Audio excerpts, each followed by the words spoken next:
இப்போ இங்கே ஜெயலலிதா விஜய் அப்படின்னு வரும்பொழுது ஜெயலலிதா அவங்க இருந்தாங்கன்னா என்ன பண்ணுவாங்க? செந்தில் பாலாஜி இந்த ரெய்டு போகுது ஷேடை போடுன்றாங்க. அப்போது நேற்று முன்ஜாமீன் அப்பீல் பண்ணுறாருனா இவங்க ஷேடோவிலே இருந்திருந்தாருன்னா அங்கே முன்ஜாமீன் ரத்துன்னு ஒன்று அரெஸ்ட் பண்ணிட்டாங்கன்னா ஒன்றும் பண்ண முடியாது. முன்ஜாமீன் ரத்து கைது பண்ணியாச்சு, அவ்வளோதான். ஜெயிச்சது அதிகாரிகள், தோத்தது தாவேகா government. Prevention of corruption act கீழே வழக்கு பதிவு செஞ்சு விசாரிக்கப்பட வேண்டிய விஷயம், இதே இது பண்ணிங்கன்னு மறுபடியும் ஆர்டர் போடுறாரு. இடிக்கு எதிராக இவர்கள் திரும்ப திரும்ப பல விஷயங்கள் அன்றைக்கி பண்ணுறாங்க. ஒரு பக்கம் அவங்க ஒய்ஃபு ஏபிஎஸ் கார்பஸ் போடுறாங்க. இல்லை அவர் என்ன நிலையில் ஸ்ட்ராட்டஜி சார் தெரியாமல் போட்டிருக்க மாட்டாங்க, ஏதோ ஸ்ட்ராட்டஜி தான். ஆனால் எல்லாமே மொக்க வாங்குகிற ஸ்ட்ராட்டஜி. டிரான்ஸ்ஃபார்மர் வாங்கினதில் வந்த முறைகேடு சம்மந்தமாக இவர் மேலே இடி உட்பட எல்லாம் இது பண்ணி அந்த வழக்கு ட்ரையல் போகிறதுக்கு பர்மிஷன் கேட்டுக்கிட்டு இருக்காங்க. இன்னும் கவர்னர் கொடுக்கல. எப்படி இருக்குது பாருங்க. இன்னொரு முரணுக்குள்ள முரண். இவர்கள் எங்கே புது புது கூட்டாளிகளை உருவாக்கி வச்சுருக்காங்க. அந்த குட்கா பாஸ்கரை கேட்கலையா அப்படிங்கிறது ஒரு அதுதான் சொல்ல வரேன். அவங்களையும் கேட்கணும், இவங்களையும் கேட்கணும். அவங்கள கேட்கலன்னா அது அரசியல், நம்ம தோல் உரிக்கணும். ஒவ்வொரு சிட்டிங்கும் 30 லட்சம் 40 லட்சம் ஃபீஸ் வாங்குற வழக்கறிஞர்கள் தான் டெல்லி. யாரையும் கூப்பிட்டு வந்தாங்க. அப்போ தான் தெரியுது இவங்கெல்லாம் டெல்லியில் எவ்வளோ பெரிய வக்கீல்கள்லாம் இருக்காங்களான்னு. இடிக்கு பதிலடி உச்சநீதிமன்றம் வைத்த குட்டு ஆப்பு இந்த மாதிரிலாம் எழுதுனாங்க. அது ஒரு இன்டீம் ஸ்டேட்.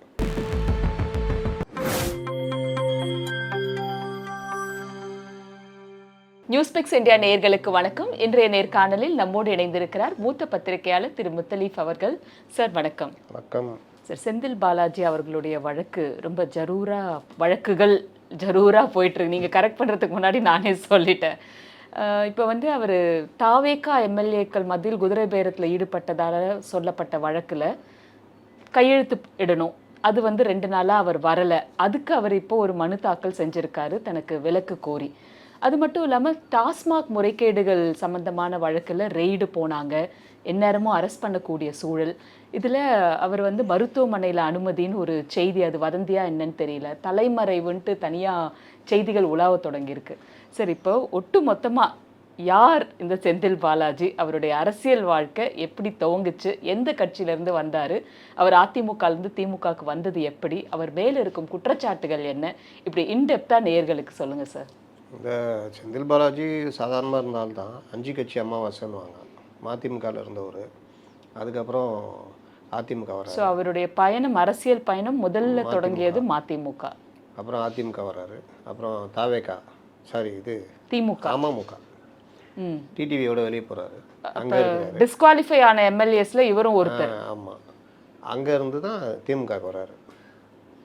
அதனால் நடுவில் திமுகவில் இருந்தாரான்னு சரியான ஞாபகம் இல்லை. ஆனால் இந்த மாதிரி அவருடைய பயணம் பார்த்திங்கன்னா ஒவ்வொரு இதுலையும் ஒரு இது இருக்கும். செந்தில் பாலாஜி ஒட்டி ஒரு டீம் எப்போவுமே இருக்கும். அந்த டீம் அதில் தான் அவருடைய பிஏ மற்றவர்கள் எல்லாம் வேலை வாங்கி தரேன்னு சொல்லிட்டு பணம் வசூல், இந்த கண்டக்டரு, டிரைவரு, அப்புறம் அதில் இருக்கிற அந்த பொறியாளர்கள், இந்த மாதிரி இதெல்லாம் இதை அவர் ஒரு 4-5 வருஷமாக தள்ளிக்கிட்டு வர்றாரு. 2015 இந்த பிரச்சனை வருது. 2017 இந்த கவர்மெண்ட்டு ஒரு விசாரணையை போடுது. அப்போவும் இவர் அதுலேருந்து அந்த போட்ட அதிகாரி ரொம்ப தெளிவாக எடுத்து சார்ஜ் ஷீட்லாம் பக்காவாக ஃபைல் பண்ணிடுறாரு. ஆனாலும் இவர் அதை அப்படியே கொண்டு போய் உயர்நீதிமன்றத்தில் போய் நாங்கள் வேலை வாங்கினவங்கள்ட்ட, காசு வாங்கினவங்கள்ட்ட திருப்பி கொடுத்துட்டோம் அப்படின்னு சொல்லி திருப்பி கொடுத்ததுனால இந்த வழக்கை நீங்கள் டிஸ்குவாலிஃபை அதை குவாஷ் பண்ணணும் அப்படின்னோடனே உயர்நீதிமன்றம் ஏற்றுக்குது. கொஞ்சம் பேரை மேடை ஏற்றி இதில் ஏற்றி ஐயா நான் மாதிரி கொடுத்தா ஐயா திருப்பி கொடுத்துட்டாங்க அதுன்னு.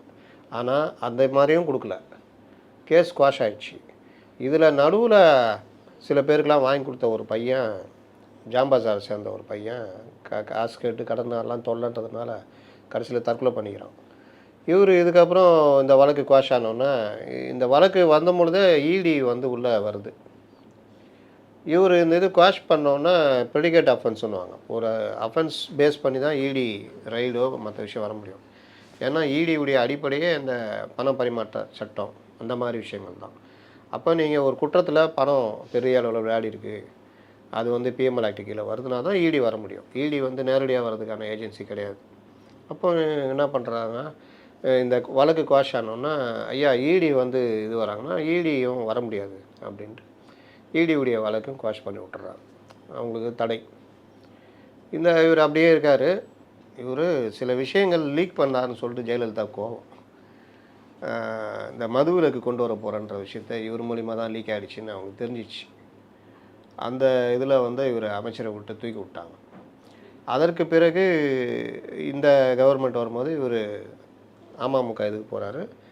அந்த இதில் போகும்போது இவர் எடப்பாடி பழனிசாமி கவர்மெண்ட்டு ஒரு அதிகாரி, அவர் ரொம்ப நேர்மையான அதிகாரி, அவரை நியமித்து மத்திய குற்றப்பிரிவுக்கு அவர் மூலிமா இந்த வழக்கு மீண்டும் தோண்டப்படுது. அதெல்லாம் சொன்னோம்ல, இப்படி போகுது. இப்போ வந்து குவாஷ் பண்ணிட்டாரு, நிம்மதியாக இருக்கார். ஈடியும் ஒன்றும் பண்ண முடியல. இந்த நேரத்தில் தான் ஒரு 2-3 பேர், குறிப்பாக நம்பிராஜன் ஒருத்தர், மெரிட்டில் 75 மார்க் அவர், அதில் 5 அடிச்சுட்டு 7 மார்க்குன்னு ஆக்கி அவரை ஃபெயில் பண்ணிட்டாங்க. மற்றவங்களுக்கு அந்த இதில் பண்ணியிருக்காங்க. நீங்கள் பாருங்கள், குற்றம் செய்கிறது ஒரு வகை, திறமையான ஆளை தூக்கி போட்டுட்டு நீங்கள் அந்த வேலையை பண்ணும்போது நீங்கள் மாட்டுவீங்கன்றது உதாரணம். அவர் போனோன்னா நம்மளுடைய தமிழ்நாட்டை சேர்ந்த நீதிபதி தான். அவர் இன்னொரு பெஞ்சு, அது முராரி, இன்னொருத்தர் சுப்பிரமணியன், அதை பேர் எடுத்து இந்த வழக்கு ஜாப் ராக்கெட்டு நீதிமன்றத்துக்கு வெளியே நாங்கள் பைசல் பண்ணிட்டோன்னு எப்படி இதை முடிச்சிங்க, இதை எப்படி உயர்நீதிமன்றம் குவாஷ் பண்ணிச்சு, இந்த வழக்கு வந்து கொடுக்கல் வாங்கல் மேட்டர் கிடையாது, தனிநபர்கள் ஒரு நிறுவனம் அப்படின்னா ஓகே, அமிக்கபிள் செட்டில்மெண்ட்டுன்னு, இது அரசு வேலை வாங்கி தருவதாக அமைச்சரே சம்மந்தப்பட்ட ஒரு விஷயம். இது லஞ்ச அந்த ஊழல் தடை சட்டம், ப்ரிவென்ஷன் ஆஃப் கரப்ஷன் ஆக்டு கீழே வழக்கு பதிவு செஞ்சு விசாரிக்கப்பட வேண்டிய விஷயம், இதே இது பண்ணிங்கன்னு மறுபடியும் ஆர்டர் போடுறாரு. ஆர்டர் போட்டோன்னே இடி சொல்லுது, ஐயா நானும் பண்ணலாமா, தாராளமாக உங்களுக்கும் அதுக்கான இது இருக்குது அப்படின்னோன்னா இடி உள்ளே வருது. இடி வந்து இவர்கிட்ட இப்போ அந்த டைமில் 2018 இவரை கடுமையாக பேசின ஸ்டாலின், அவர் அங்கே போய் டிடிவி கிட்ட ஒன்றும் ஆகலன்னா 19 இங்கே சேர்றாருன்னா செட் பண்ணி பேசி தான் வர வைக்கிறாங்க. ஏன்னா அவங்களுக்கு அங்கே பெரிய இது இல்லை, பேஸ் இல்லை டிஎம்கேக்கு. பெங்களூர் பழனிசாமி இவங்கெல்லாம் வந்து கட்சியில் ஓரம் கட்டினாங்க. அதனால் இவரை உள்ளே இழுக்கிறாங்க. அவ்வளோ பேசினவர் இவர் கட்சியில் சேர்ந்த 3ஆவது நாள் மாவட்ட செயலாளர் ஆகிறார் ஸ்டாலின். வாஷிங் மிஷின் வச்சு வாஷ் பண்ணி அந்த இதில் 2020 நடந்த அந்த இடைத்தேர்தல், 2019 நடந்த அந்த இடைத்தேர்தல், அதாவது பார்லிமெண்ட்டோடு சேர்ந்து நடந்த இடைத்தேர்தலில் இவரை நிற்க வச்சு இவர் ஜெயிக்கிறார். அதற்கு பிறகு 2021 சட்டசபை இது இவங்க திமுக ஜெயிச்சோன்னா 2 பிரதான துறையை இவர் கையெழுத்தி கொடுக்குறாரு, மதுவிலக்கும் மின்சாரமும். அதுக்கப்புறம் நடந்த கதையெல்லாம் ஊருக்கே தெரியும், இவர் எந்த அளவுக்கு பண்ணார். டாஸ்மாகில் பாட்டிலுக்கு 10 ரூபாயில் இருந்து கரூர் கேங்கு, இந்த மாதிரி பல விஷயங்கள் பெரிய அளவில் பொதுமக்கள் மத்தியிலே கோபத்தை கலப்புது, மற்ற கட்சிக்காரர்கள் விமர்சனம் பண்ணுறதுன்னு. அவர் இன்னொன்று என்ன பண்ணுவார்னா, பார்க்குறது வெளியே சாஃப்டாக அந்த கேரக்டர்னால், வழக்குன்றது எனக்குன்னு நோட்டீஸ் அனுப்பிச்சிக்கிட்டே இருப்பார். இந்த மாதிரி இதெல்லாம் அதில் ரொம்ப பேர் வெறுப்பாயிட்டாங்க. இவங்களுக்கு நெருக்கமான திமுக பத்திரிகைக்கே இவர் ஒரு வார இதழுக்கே ஒரு நோட்டீஸ்லாம் அனுப்பிச்சு அவங்க செம்ம கடுப்பானாங்க. அப்போ அந்த மாதிரி சில விஷயங்கள் அந்த குடும்பத்துக்கு ரொம்ப நெருக்கமாயிட்டார். நெருக்கமானவுன்னா துரைமுருகன் உட்பட எல்லாரையும் ஓரங்கட்டி இவர் தான் பிரதானன்ற மாதிரி போனோம்னா அது ஒரு இது. ஆனால் எல்லாருக்கும் செலவு செய்யக்கூடிய இதனால கட்சிக்காரங்களுக்கு இவரை பிடிக்கும், பெரிய ஒரு கூட்டம் வச்சுட்டு பண்ணியிருந்தார். இது இப்படியே போகும்பொழுது தான் அந்த நான் சொன்னேன்ல சுப்ரீம் கோர்ட்டு ஓப்பன் பண்ணி விட்டுச்சுன்னு 2023 2015 இவர் தட்டி வந்த வழக்கு 8 வருடம் கழித்து 2023 உச்சநீதிமன்றம் நீங்கள் பண்ணலான்னு சொன்னோன்னா இவரை அந்த விஷயத்தில் லஞ்ச ஒழிப்புத்துறை அப்போ அவங்க கையில் இருக்குது, அது ஒன்றும் பெருசாக பண்ணல. ஆனால் இடி உள்ளே வந்து ரைடு பண்ணி இந்த டீட்டெயிலெலாம் அவங்கள்ட்ட கேட்டு வாங்குறாங்க. அவங்க சரியாக ரெஸ்பான்ஸ் பண்ண மாட்டேங்கிறாங்க, கோர்ட்டில் போட்டுலாம் வாங்குறாங்க. இவர் வந்து விசாரணைக்கு சம்மன் கொடுத்து கூப்பிடும் பொழுது இவர் வீட்டில் போய் ரைடு பண்ணிட்டு, பொதுவாக ரைடு பண்ணிட்டு ஆஃபீஸ் கூட்டு போய் விசாரிப்பாங்க. அந்த மாதிரி கூப்பிட்ட போதும் இவர் பெரிய முரண்டு பிடிக்கிறாரு. முரண்டு பிடிச்சோன்னே வேறு வழி இல்லாமல் கைது பண்ணுறாங்க. உடனே எனக்கு நெஞ்சு வலி ஆகணுன்னா ஹாஸ்பிட்டல் அட்மிட் பண்ணுறாங்க. முகத்தை மூடி அழக்கூடிய அந்த வீடியோலாம் அந்த நேரத்தில் நீங்கள் பார்த்தீங்கன்னா புரோட்டோகால் பிரகாரம் கைது செய்யப்பட்டவர் குற்றவாளி தான். ஆக்சுவலாக முதலமைச்சர்லாம் யாரும் போய் பார்க்கக்கூடாது. ஆனால் முறை வச்சு பார்க்குற மாதிரி நைட்லேருந்து விடிய எல்லா முதலமைச்சர் போனோன்னா எல்லா மினிஸ்டர் எல்லாம் போய் பார்த்து ஏதோ பெரிய வஉ சிதம்பரம் பிள்ளைக்கு ஈக்குவலான ஒரு இதை கிரியேட் பண்ணுறாங்க. ஊடகங்களும் அதுக்கேற்ற மாதிரி இந்த மாதிரிலாம் அநியாயம் பண்ணுது, மத்திய அரசு வேண்டுமென்றே பழி வாங்குறது அது இதுன்னு பெரிய இது தொட்டுப்பார் சீண்டிப்பார்னு வீடியோலாம் போடுறாரு. இதெல்லாம் பெருசாக வைரல் ஆகுது. ஈடிக்கு எதிராக இவர்கள் திரும்ப திரும்ப பல விஷயங்கள் அன்றைக்கி பண்ணுறாங்க. ஒரு பக்கம் அவங்க ஒய்ஃபு ஹேபியஸ் கார்பஸ் போடுறாங்க. ஹேபியஸ் கார்பஸ் போட்டவங்களே வந்து அவரை பார்க்குறாங்க. ஹேபியஸ் கார்பஸ் உடைய அடிப்படையே ஒருத்தர் எங்கே காணா போயிட்டாரு இல்லை இல்லை அவர் என்ன நிலையில் ஸ்ட்ராட்டஜி சார் தெரியாம போட்டிருக்க மாட்டாங்க, ஏதோ ஒரு ஸ்ட்ராட்டஜி தான். ஆனால் எல்லாமே மொக்க வாங்குற ஸ்ட்ராட்டஜி. அப்போ தான் தெரிஞ்சது திமுகவுடைய இந்த லீகல் டீம் எவ்வளோ மொக்கையாக இருக்குன்னு. ஏமாந்தவங்களை அடிக்கிறது இதெல்லாம் வேறு விஷயம். பெரும்பாலும் இவர்கள் சட்ட ரீதியாக பெரிய நாலேஜ் இல்லைன்னு அப்போ தான் தெரியுது. இங்கே இதை போட்டுட்டு இதில் ஹைகோர்ட்டில் போய் ஜாமீன் மனு கேட்குறாங்க. ஹைகோர்ட்டு ஜாமீன் கொடுக்க மாட்டேன்னு சொல்லுது. இங்கே இந்த ஹேபியஸ் கார்பஸ் போடுறாங்களே அது அவர் ஆஜராகிட்டார், அவங்க ஒய்ஃபே பார்த்துட்டாங்கன்னொன்னே அதை வாபஸ் வாங்கிக்கிறாங்க. இப்படி ஏகப்பட்ட முறைன்னு சுப்ரீம் கோர்ட்டுக்கு போகிறாங்க. சுப்ரீம் கோர்ட்டு அதான் ஹைகோர்ட்டில் இருக்குல்ல ஜாமீன் மனு, அப்புறம் இங்கேருந்து வரப்போன்னு தொட்டி விட்றாங்க. அந்த டைமில் நடந்த அந்த சட்ட போராட்டங்கள் இவர்கள் விதவிதமாக கொண்டு போனதெல்லாம் இருக்குல்ல, அது எல்லாமே பெரிய அளவில் மாணவர்களுக்கு, சட்ட மாணவர்களுக்கு பெரிய அளவில், பத்திரிகையாளரும் அவனும் படிக்க மாட்டான், அப்படி மேலாக்கில் பார்த்துட்டு வருவான். ஆனால் இதில் ஊனி படிக்கணும், இந்த விஷயத்தை தெரிஞ்சுக்கணும்னு நினச்சா அவ்வளோ விஷயங்கள் இருக்குது. ஈடி ஒரு சட்ட போராட்டமே நடத்திடுவோம். அப்போ பிஎம்எல் ஆக்ட்னா என்ன, ஈடிக்கு என்ன பவர் இருக்குது, இவர்களுக்கு என்ன, ஸ்டேட் போலீஸுக்கு என்ன, ஒரு கவர்மெண்ட்டே ஈடிக்கு எதிராக பண்ண இது.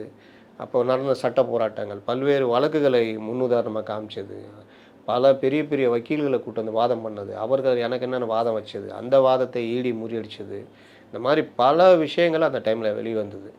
அப்போது இவர் இங்கே ஜாமீன் மனு மீதான விசாரணையில் பிஎம்எல் ஆக்டுகளை கொடுக்க மாட்டாங்க நாங்களாம் பேசுகிறோம்.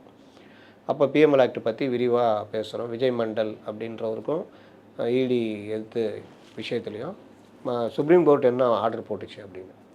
இன்னொன்று இதில் வந்து ஏற்கனவே டெல்லியில் மணீஷ் சிசோடியா இன்னும் 2-3 பேர் இருக்காங்க. அப்போ அவங்கெல்லாம் இருக்கும்பொழுது இவருக்கு எப்படி கிடைக்கும், பிஎம்எல் ஆக்ட்னா இப்படி தான்ன்ற மாதிரிலாம் நம்ம பேசுகிறோம், அந்த விவரங்கள்லாம் எடுத்து பேசுகிறோம். இதில் பிஎம்எல் ஆக்ட் பற்றி ஜனங்களுக்கும் சில விஷயங்களை சொல்கிறோம். அது ஏன், அது ஒன்றும் சாதாரண வழக்கு இல்லை, அது இன்டர்நேஷ்னல் வழக்கு. இது பிரிவு. நீங்கள் போதைப்பொருள் கடத்தல், தீவிரவாத இயக்கங்களுக்காக அந்த பணம் வந்து உள்நாட்டில் எப்படி பணப்பரிமாற்றம் மூலியமாக பயன்படுது அப்படின்னு. இந்த நேரத்தில் இன்றைக்கி நீங்கள் ஒரு செய்தி வந்திருக்குது, 16 இடங்களில் தமிழகத்தில் உட்பட இடி ரைடு அப்படின்னு. என்ன மேட்டர்னா, கோவை குண்டுவெடிப்பு வழக்கில் அதுக்கு ஏன் இடி வருது? அந்த முபின்ற ஒரு அந்த காரு இது கொண்டு போய் செத்து போனவர், அவர் இது அந்த வழக்கில் என்ஐஏ இறங்கி விசாரிக்கும் பொழுது அவர் எங்கெங்கெல்லாம் அவர் யாருக்கெல்லாம் தொடர்பு இருந்தது, அவருக்கு இந்த மாதிரி விஷயங்கள்லாம் நிதி எங்கேருந்து வந்தது அப்படின்னு பார்த்தா ஒரு அரபிக் கல்லூரி அங்கே. அப்போது அந்த நிதி அரபிக் கல்லூரி மூலியமாகவும் இன்னும் சிலர் மூலியமாகவும் அந்த நிதி அவங்களுக்கு இந்த தீவிரவாத செயல்களுக்கு இன்னும் பல விஷயங்களுக்கு ஒருத்தர் ஆன்லைனில் மூலிமா அந்த ஆள் சேர்க்கிற வேலையெல்லாம் பண்ணியிருந்திருக்கார், லஷ்கர் தொய்பா இதுக்கெல்லாம். அப்போ அவருக்கு இயங்குவதற்கு மற்ற ஃபெசிலிட்டிஸுக்கெலாம் எப்படி பணம் வந்தது, அது எங்கேருந்து வந்து இதெல்லாம் பார்த்தா இவர்களுக்கு தான் பணம் வேணும்ல. அப்போ அதுக்கு தான் இந்த மாதிரி ஆயுதம் வைக்கிறது, இல்லாட்டி வெளிநாடுகள்லேருந்து இந்த மாதிரி தீவிரவாத இயக்கங்கள் இல்லை வேறு இதில் மூலிமா ஏதாவது கல்வி நிறுவனத்துக்கு நன்கொடை மாதிரி வரும், அந்த பணத்தை இவர்கள் இந்த மாதிரி விஷயங்களுக்கு செலவு பண்ணுவாங்க. இப்போ இதை தடுக்கிறதுக்கு தான் எஃப்சிஆர்ஏன்னு ஒரு சட்டம் இப்போ கொண்டு வந்திருக்காங்க. இந்த மாதிரி ஃபாரின் ஃபண்டை ரெகுலேட் பண்ணுறது. நீங்கள் கல்வி நிறுவனம் நடத்துகிறீங்க, நீங்கள் உண்மையிலே கல்வி நிறுவனம் நடத்துகிறீங்க, உங்களுக்கு வெளிநாட்டிலேருந்து உங்களுடைய சேவையை நீங்கள் இதெல்லாம் டீட்டெயில்ஸ்லாம் அனுப்பும்போது உங்கள் சேவையை இன்னும் இம்ப்ரூவ் ஆகணும்னு வெளிநாட்டிலேருந்து உங்களுக்கு ஒரு நிறுவனம் நிதி அனுப்புது, அது நீங்கள் கல்விக்கு பயன்படுத்திங்கன்னா நோ, எந்த பிரச்சனையும் இல்லை. ஆனால் நீங்கள் கல்வி நிறுவனம் நடத்திக்கிட்டு இப்போ இந்த மாதிரி ஒரு 4 தீவிரவாத இயக்கங்களோட ஏதோ மதம் சார்ந்தோ ஏதோ நீங்கள் இருக்கிறீங்க, நீங்கள் ஒரு இந்தியாவில் ஒரு இந்த இதெல்லாம் வளர்க்கணும் அப்படின்றதுக்காக நீங்கள் பணம் செலவழிக்கிறீங்கன்னா இந்த மாதிரி வருதில்ல பணம், அதை எடுத்து செலவு பண்ணுறீங்க. இல்லை இப்படி வந்துடுவோம், அவர்கள் இங்கே பணம் அனுப்பணும், இவர்களுக்கு இந்த தீவிரவாத இயக்கங்களுக்கு பணம் அனுப்பணும், அதை வந்து நேரடியாக இங்கே இப்படி அனுப்ப முடியாது. அப்போ நீங்கள் அந்த நிறுவனம் நடத்துட்டீங்கன்னா உங்களுக்கு கல்விக்காக இந்த பெரிய டொனேஷன் மாதிரி வரும். கவர்மெண்ட்டை பொறுத்த வரைக்கும் கல்விக்கான நிதி, ஆனால் நீங்கள் அதை இந்த தீவிரவாத இயக்கங்களுக்கு கொடுக்குறீங்க. இப்படி தான் அந்த அரபிக் கல்லூரி மாற்றுது, இன்னும் சிலரும் மாட்டுறாங்க. அப்போ இது எல்லாமே எங்கேருந்து வரும்னா ஃபாரின் ஃபண்டு உள்ளே வருது, அதை ரெகுலேட் பண்ணுறது எஃப்சிஆர்ஏ. இப்போ ஏன் வாங்சுக்கு கற்பாம்பூச்சி போராட்டத்தில் குதிச்சார் அப்படின்னு பார்த்தீங்கன்னா, அதுக்கு பின்னாடி பெரிய இது இருக்குது. அவர் வெளிநாட்டு நிதியெல்லாம் எப்படி பயன்படுத்தினார், உள்ளூர் அதை என்னென்ன பண்ணார் அப்படின்றப்போ, நம்மளுக்கு பக்கத்து நாடுகள் இருக்குல்ல, சைனா, பங்களாதேஷு, இப்போ அமெரிக்கா மற்ற நாடுகள் வந்து அவர்கள் அந்த வேலையை பண்ணிகிட்டே இருப்பாங்க. உள்நாட்டில் ஒரு சிரமம் இல்லாத அரசை இது பண்ணுறதுக்கு. அதுக்கு அவங்க வந்து நேரடியாக பண்ண முடியாது. இங்கே இருக்கிறவங்க தான் பயன்படுத்துவாங்க. அப்போ அந்த நிதி கொடுப்பாங்க. அந்த நிதி இந்த மாதிரி ஏதோ ஒரு வகையில் வரும். அதெல்லாம் ரெகுலேட் பண்ணுறது தான் எஃப்சிஆர் ஆக்ட். அவர் வாங்சுக் இதை இந்த மாதிரிலாம் பண்ணதுடைய கோபம் அவர் இந்த போராட்டத்தில் குதிச்சதில் ஒரு முக்கியமான காரணங்களில் ஒன்று. இப்போ இந்த மாதிரி சர்வதேச அளவில் வர்ற பணங்கள் எப்படி ஹவாலாவாக பணப்பரிமாற்றம் மாறுதுன்றதை தடுக்கிறதுக்கு ஒவ்வொரு நாடும் சட்டம் இயற்றுகிறார்கள். இந்தியாவில் அதுக்கான கொண்டு வந்த சட்டம் தான் பிஎம்எல் ஆக்டு. இன்னொன்று அந்த போதைப்பொருள் கடத்தல் தடுப்பு பிரிவு, அது ஒன்று. இந்த 2 பிரிவும் சர்வதேச சட்டங்கள், ரொம்ப ஸ்ட்ராங்கானது, ஜாமீன் கிடைக்காது. அது உள்நாட்டிலையும் இந்த பிஎம்எல் ஆக்டு அமலாகும். ஏன்னா ஒரு நோயின்றது அது வெளிநாட்டிலையோ உள்நாட்டிலையோ நோய் தான். அது இந்த சட்டவிரோத பணப்பரிமாற்றம்ன்றது எங்கே இருந்தாலும் அது இல்லை. அப்போ இவர் இந்த விஷயத்தில் மாட்டுறாரு.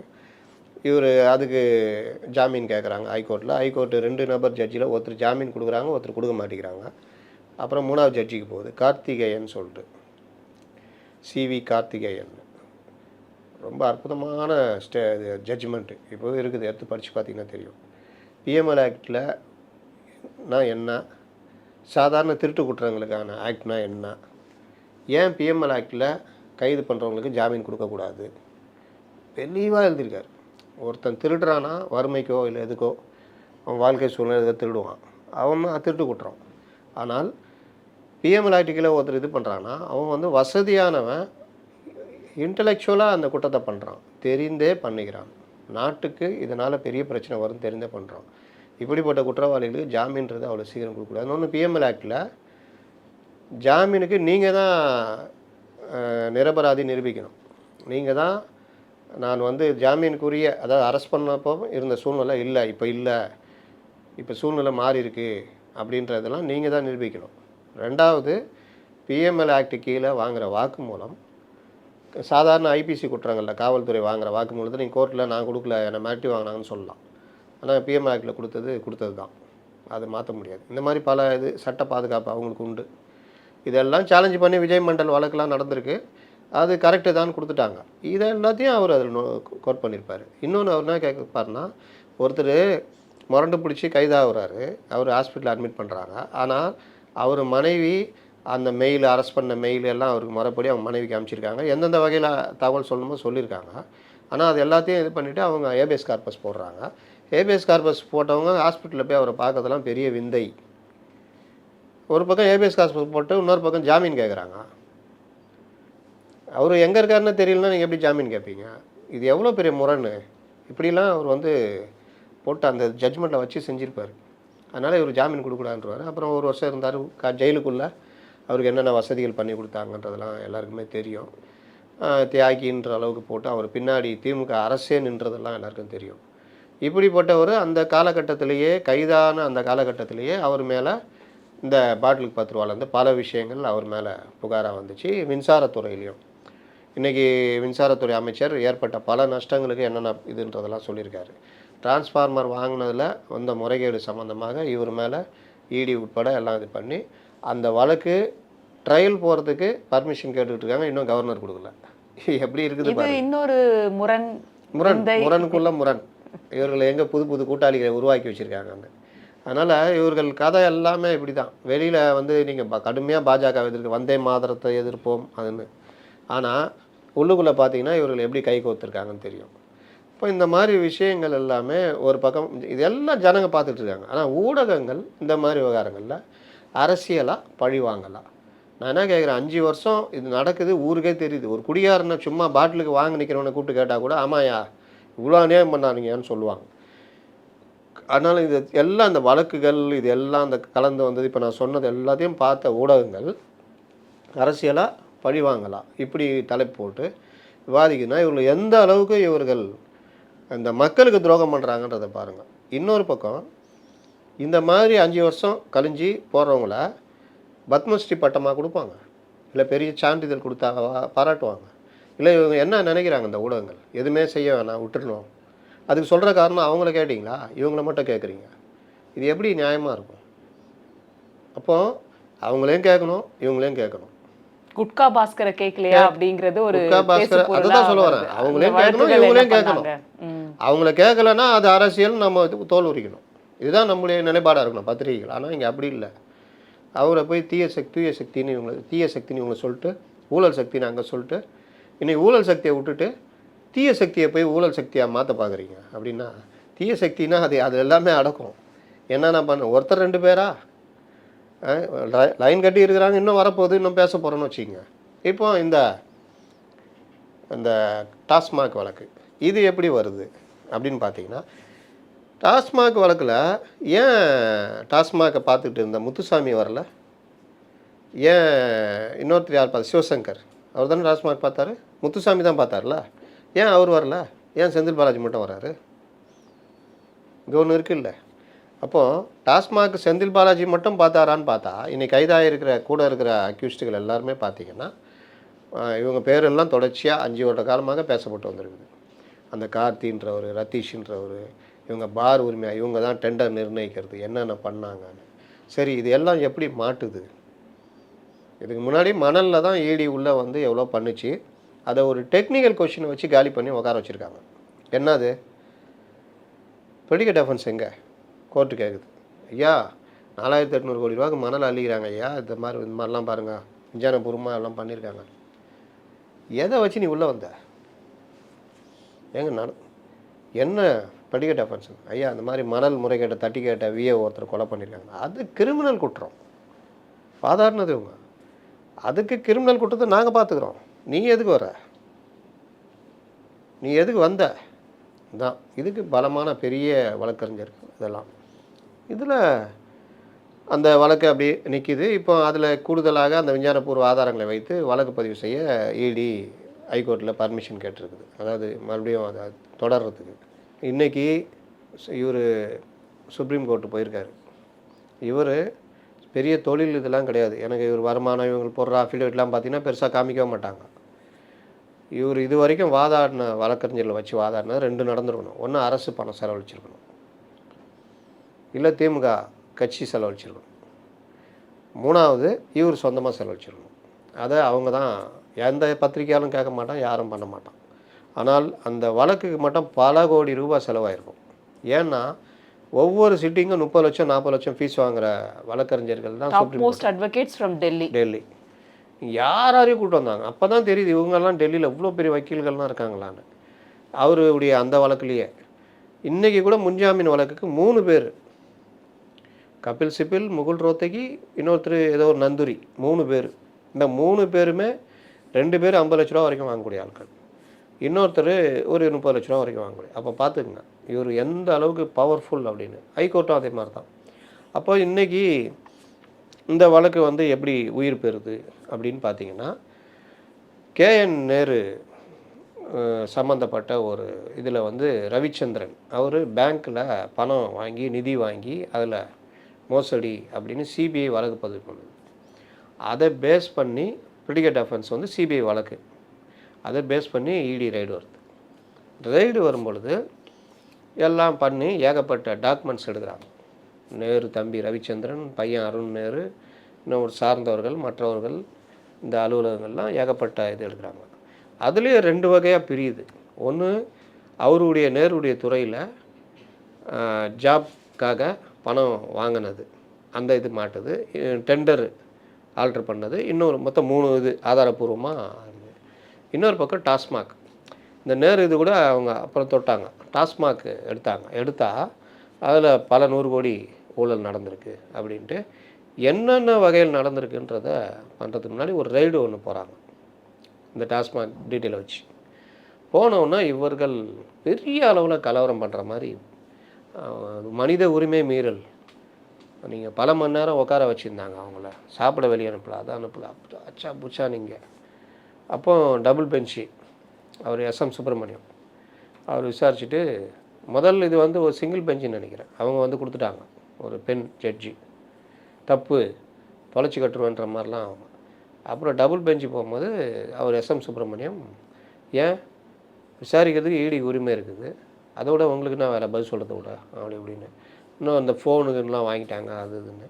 ஃபோன் க்ளோனிங் தான் பண்ணோம், நாங்கள் வாங்கலை. ஏன்னா ஈடிக்கிட்ட அற்புதமான அந்த இதெல்லாம் இருக்குது, ஆப்லாம். அப்போது இந்த மாதிரி பல விஷயங்கள் பண்ணப்போ இதை எதிர்த்து மறுபடியும் சுப்ரீம் கோர்ட்டுக்கு போகிறாங்க. இதில் ஆகாஷ் பாஸ்கரன் ஒருத்தர் தயாரிப்பாளர், இந்த பணத்தை வச்சு என்னென்ன பண்ணாங்க அந்த மாதிரிலாம் வருது. இடி ஒரு பெரிய அறிக்கை விடுது, 100 கோடி ரூபாய்க்கு மேலே ஊழல். இதில் வந்து பாட்லிங் கம்பெனிக்கு டிரான்ஸ்போர்ட்டு, இந்த மாதிரி விஷயங்கள், பாட்டில்கள் திரும்ப வாங்கி அந்த இது பண்ணது, அதில் ஊழல், சட்டவிரோத பார்கள். அதுக்கப்புறம் மது வந்து நீங்கள் ஆலைகள் சப்ளை பண்ணுறான்னா வேறு யாருக்கும் சப்ளை பண்ணக்கூடாது, தமிழ்நாட்டில் தனியாக விற்கக்கூடாது. டாஸ்மாக் தான் மது விற்பனைக்கான முழு இது. ஆனால் டாஸ்மாக்கு இணையாக ஆலைகள் மூலியமாக பார்களுக்கு இதுக்கெல்லாம் சப்ளை ஆகி பெரிய அளவுக்கு அரசுக்கு வர வேண்டிய வருமானம் இந்த மாதிரி ஆகிடுச்சு. அதில் ஆதாயம் அடைஞ்சாங்க, இப்படிலாம் அவங்க சொல்லியிருந்தாங்க இடி. இதை உச்சநீதிமன்றம் கொண்டு போகிறாங்க. எப்படி கொண்டு போகிறாங்கன்னா, இந்த ரெய்டு நடத்தின முறை சரியில்லை, ப்ரெடிகேட் அஃபென்ஸ் இல்லை, தப்பு கிப்புலாம் அப்புறம் ப்ரெடிகேட் அஃபென்ஸ் இல்லை. அது தலைமை நீதிபதி, அது ஒரு விடுமுறை கால நீதிமன்றம், அவர் 7 செகண்டில் இன்டீம் ஸ்டே கொடுக்குறாரு. 7 செகண்ட். நான் சரியில்லை, நிப்பாட்டு, அவ்வளோதான், இன்டீம் ஸ்டே. ஐயா நாங்கள் என்ன சொல்ல வரோன்னா எங்கள் விளக்கம், நோ நோ நோ அதெல்லாம் நீ ரெகுலர் இதில் பார்த்துக்கோ, விடுமுறை காலம் முடிஞ்சோம் அந்த ஸ்டே. நீதி வென்றது நியாயம் வென்றது நீங்கள் ஊட்டியிருந்தாங்க பத்திரிகைகள் முதற்கொண்டு. ஆனால் நடந்தது என்னென்னா இன்டீம் ஸ்டே. இடிக்கு பதிலடி, உச்சநீதிமன்றம் வைத்த குட்டு ஆப்பு இந்த மாதிரிலாம் எழுதுனாங்க. அது ஒரு இன்டீம் ஸ்டே. நீதிமன்றம் அந்த விடுமுறை காலம் முடிஞ்சோன்னா தொடங்கும் போது கவர்மெண்ட்டு இது இடி வெக்கேட் பண்ணோன்னு போடுது. சேம் அதே ஜட்ஜி கொஞ்ச நாள் ரிட்டையர் ஆக போகிறார், 1 மாதத்தில் என்னமோ. அவர் என்ன பண்ணுறாரு, எல்லாம் கேட்குறாரு, இடி வச்சு செய்கிறாங்க, பிஎம்எல் ஆக்ட் பிரகாரம் இந்தந்த மாதிரி இவ்வளோ நடந்துருக்குது, எங்களுக்கு இதுக்கான ரைட்ஸ் இருக்குது, நாங்கள் ரைடு பண்ணி இதெல்லாம் எடுத்திருக்கோம், அப்படி இப்படின்னு வச்சு செஞ்சோன்னா அவர் வந்து வெக்கேட் பண்ணுவார், ஸ்டே வெக்கேட் பண்ணுவார்னு பார்த்தா, ஓ உங்களுக்கு அவ்வளோ அதிகாரம் இருக்கா, அப்போ அந்த விஜய் மண்டல் வழக்கு அது தொடர்ச்சியாக போகிற வழக்கு, நடுநடுவில் இடைக்கால தீர்ப்பு வரும், அதில் வந்து டிசம்பர் மாதம் தீர்ப்பு வருதில்ல, அதில் நீங்கள் பார்த்துங்கன்னு போயிட்டார். அப்போது தடையா அப்படின்னு பார்த்தா அதுவும் இல்லை, இதுவான்னு பார்த்தா இதுவும் இல்லை. இந்த மாதிரி ஒரு மாதிரி 2 கேட்டானா நின்றுச்சு. இதில் இவர்கள் ஆகாஷ் பாஸ்கரன் தனியாக ஒரு இது போட்டு என்கிட்ட சம்மந்தமே இல்லை, என்கிட்ட வந்து செல்ஃபோனாக அவர் ரிலீஃப் வாங்கிட்டார், அவர் நீதி வேண்டாம் நியாயம் வேண்டாம் அவர் தனியாக போயிட்டார். இப்போ இதில் இந்த இது வந்து அப்படியே இருக்குது, கவர்மெண்ட்டு மாறுது, ப்ரெடிகேட் அஃபென்ஸ் இல்லைல்ல. இந்த கவர்மெண்ட்டு மாறினோன்னா இவர்கள் பல விஷயங்களை தோண்டி எடுக்கிறார்கள். எடுக்கும்பொழுது மதுவிலக்கு துறையில் நடந்த இந்த விஷயங்கள் வச்சு பேஸ் பண்ணி விசாரணை பண்ணி இவங்க ஒரு ரைடு போகிறாங்க. டிவிஎஸ்சி ஆட்சி தான் மாறிடுச்சே, லஞ்ச ஒழிப்புத்துறை ரைடு போகுது. ரைடு போய் ஃபுல்லாக கிட்டத்தட்ட 41 இடங்கள், டிஆர் பாலுடைய ஆலை உட்பட இவர்கிட்டையும் விசாரணைலாம் நடத்துகிறாங்க, எல்லாம் பண்ணுறாங்க. இப்போ இதில் அவர்கள் ஒரு எஃப்ஐஆர் போடுறாங்க. அதில் முதல் குற்றவாளி நம்ம இவர் செந்தில் பாலாஜி, 2வது குற்றவாளி விசாகன் ஐஏஎஸ், ராமதுரை முருகன், இவர் வந்து பழைய சீனியர் ரீஜினல் மேனேஜர் டாஸ்மாக், அவர் 3வது அக்யூஸ்டு. பன்னீர்செல்வம், இவரும் senior regional manager TASMAC Chennai இவர். அடுத்து பாஸ்கர், பர்சனல் அசிஸ்டண்ட்டு, யார் இவருக்கு பிஏ நம்ம செந்தில் பாலாஜிக்கு.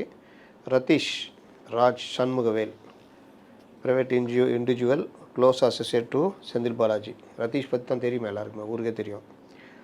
கார்த்திக், இவர் வந்து மூலனூர் கார்த்திக்னு சொல்லுவாங்க, அந்த கரூர் கேங்குடைய முக்கியமான இவர், அவர் 7வது அக்யூஸ்டு. இது இல்லாமல்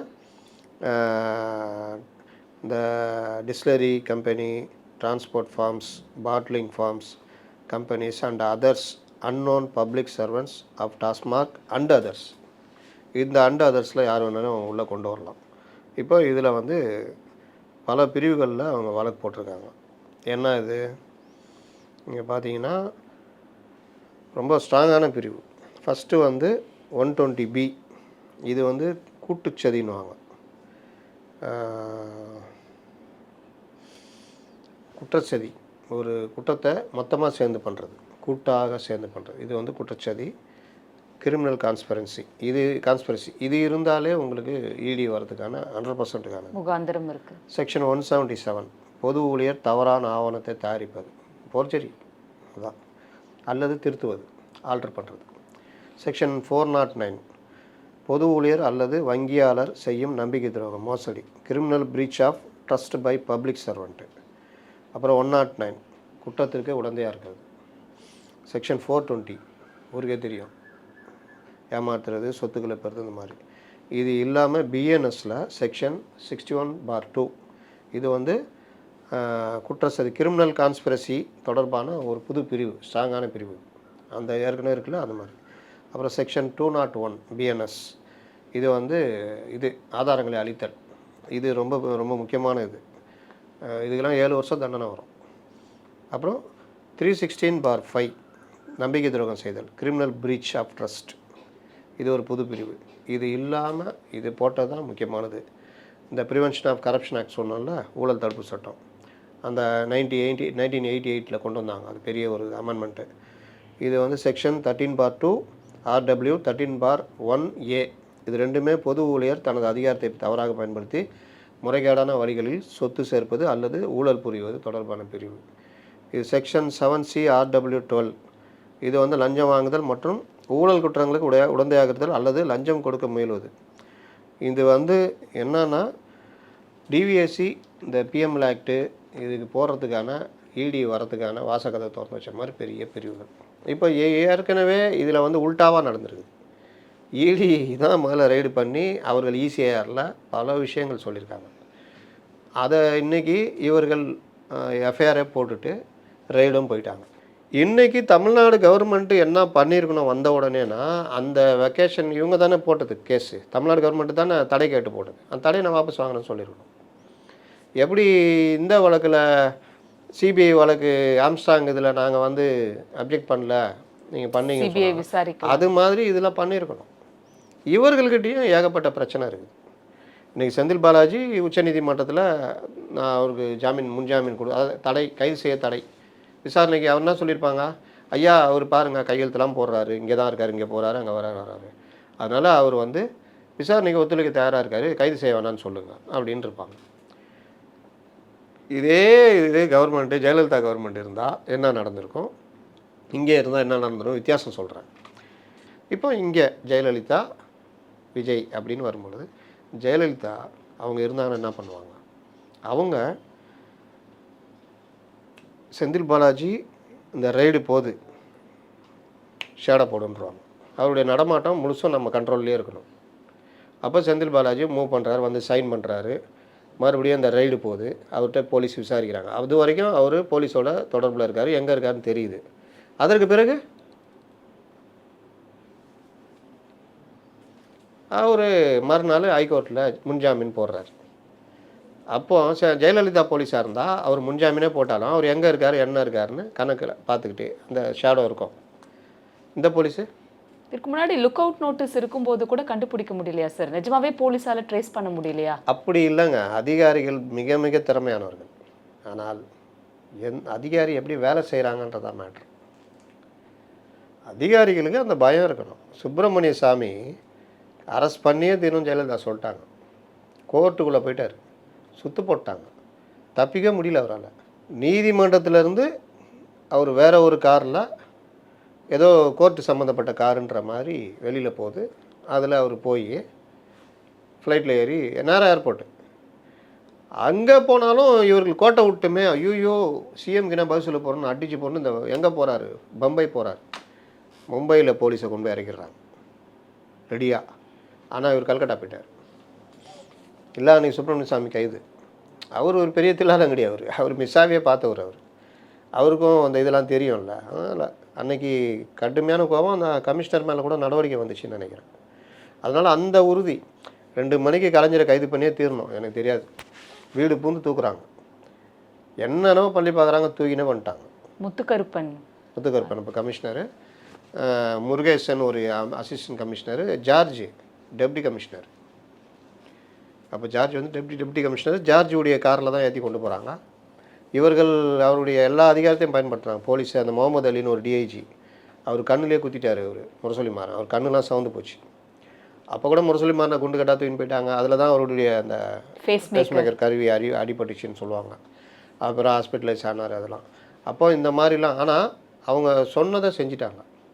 அதுக்கப்புறம் மத்திய அரசு உள்துறை அமைச்சகம் கண்டித்து அதுக்கப்புறம் ரிலீஸ் பண்ணுறது வேறு கதைன்னு வச்சிங்களேன். வாஜ்பாய் அரசாங்கம் தானே சார்? வாஜ்பாய் அரசாங்கம் இவங்க கூட்டணியில் இருந்த அரசாங்கம் டிஎம்கே, அதனால் அது. ஆனால் இது நடந்ததா இல்லையா? அப்போது முதல்வர் என்ன இது, அப்போ அதிகாரிகள் எப்படி பயந்து பண்ணுறாங்க அப்படின்றத தாண்டி இவர்களுக்கு இப்போ கூப்பிட்டு கேட்டானா சொல்லுவாங்க, சென்னை கமிஷனர் என்ன பண்ணியிருந்தார், டிஜிபி என்ன பண்ணார், லா அண்ட் ஆர்டர் இது மற்றவர்கள் என்ன பண்ணீங்க, முதல்வரும் கேட்க மாட்டார். அப்படியா, சரி முன்ஜாமீன் வாங்கிட்டாரா, ரைட்டு, வேறு என்ன வழின்னா இவங்க அழகாக இவங்க அதே கதை சொல்லுவாங்க. இது அதிகாரியுடைய இது. அப்போது நேற்று முன்ஜாமீன் அப்பீல் பண்ணுறாருனா இவங்க ஷேடோவிலே இருந்திருந்தாருன்னா அங்கே முன்ஜாமீன் ரத்துன்னு ஒன்று அரெஸ்ட் பண்ணிட்டாங்கன்னா ஒன்றும் பண்ண முடியாது. முன்ஜாமீன் ரத்து, கைது பண்ணியாச்சு, அவ்வளோதான். ஆனாலும் இவர் காணோம், எங்கே ஹாஸ்பிட்டலில் இருக்கார், எந்த ஹாஸ்பிட்டல் தெரியாது. என்ன விஷயம், தலைமறைவு. அப்போது லாஸ்ட்டில் உச்சநீதிமன்றம் போட்டாங்க, தென் கைதுக்கு தடை. இப்போ இங்கே யார் ஜெயிச்சா? ஜெயிச்சது அதிகாரிகள், தோத்தது தாவேகா கவர்மெண்ட்டு. இதோட முடிய போகிறது இல்லைல்ல சார் இது? அது அப்புறங்க ஒரு மைன்யூட்டான விஷயத்தில் கூட இவர்கள் எங்கே மிஸ் ஆகுறாங்க பார்த்தீங்களா? இதுதான் அதிகாரிகள். அப்போ அதிகாரிகளை இவருக்கு வேலை வாங்க தெரியல. லா சட்ட ரீதியாகவும் இவர்களுக்கு பெருசாக பண்ணுறதுக்கு இன்னும் வரல, அனுபவம் இல்லை, அதான். அப்போ அந்த விஷயம், அந்த சைடில் ஒரு விஷயம்.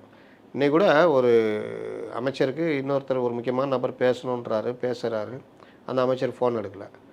இதே நான் எம்ஜிஆர் இவங்களோடதெல்லாம் பார்த்தேன்னா, எதிராளி எதிர்கட்சியாக இருந்தால் கூட டக்குன்னு ஃபோனை பேசி என்ன இதுன்னு பார்த்து பண்ணி கொடுத்துட்டா அவங்க 100 வருஷத்துக்கு பேசுவாங்க எனக்கு பண்ணார் அப்படின்னு. அப்போ இவர்கள் இந்த மாதிரி பிஸியாக இருக்கிற அந்த மாதிரிலாம் இருக்கக்கூடாது. ரொம்ப இதுவாக இருக்கணும், கண்கொத்தி பாம்பாக இருக்கணும், தகவல்கள் எங்கேருந்து வருதோ அதை ரீசெக் பண்ணணும், அதை என்ன பண்ணணும், இது மாதிரி பல விஷயங்கள் இருக்குது. அரசு நடத்துறதுலாம் சாதாரண விஷயம் இல்லை, அதை பேக்கப் பண்ணிட்டு போகிற விஷயம்லாம் கிடையாது. அதனால் இதை இன்றைக்கி பொறுத்த வரைக்கும் இப்போ என்ன, அவர் என்ன பண்ண போகிறாரு, அவர் வாட்டில் கம்முன்னு இருப்பார், இவர்களுக்கு அது இன்னும் ஜாலியாகிடும். அப்போ நீங்கள் சிஎம் என்ன பண்ணுறாரு, மற்றவங்க என்ன பண்ணுறாங்கன்ற, நீங்கள் வெறுமனே நல்லவனாக இருந்தால் மட்டும் போதாது, வல்லவனாகவும் இருக்கணுன்றது தான் இந்த உதாரணமாக நான் சொல்கிறேன். நன்றி சார், வணக்கம். பல தகவல்கள் பகிர்ந்தமைக்கு.